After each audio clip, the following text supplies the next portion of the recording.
गुढीपाडव्याच्या शुभ मुहूर्तावर श्री म्हसोबा देवाची पारंपरिक यात्रा यंदाही मोठ्या उत्साहात सुरू झाली।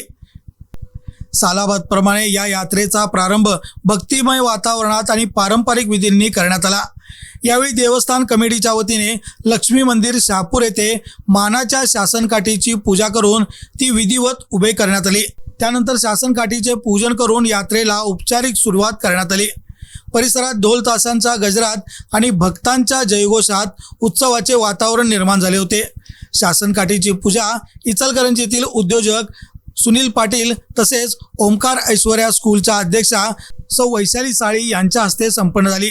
कार्यक्रमास प्रमुख पाहुणे म्हणून सुनील पाटील व सौ वृषाली साळी उपस्थित होते। यावेळी यात्रा कमिटीचे अध्यक्ष मंकाळी देशिंगे यांच्यासह देवाप्पा आराळे, बंडा उगळे, अमोल कोकणे, अरुण देशिंगे उपस्थित होते।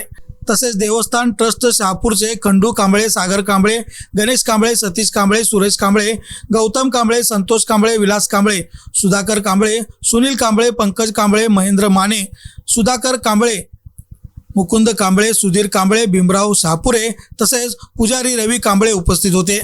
यात्रेनिमित्ताने शहापूर परिसरात धार्मिक उत्सवाचे वातावरण असून भाविक मोठ्या संख्येने दर्शनासाठी उपस्थित राहत आहेत।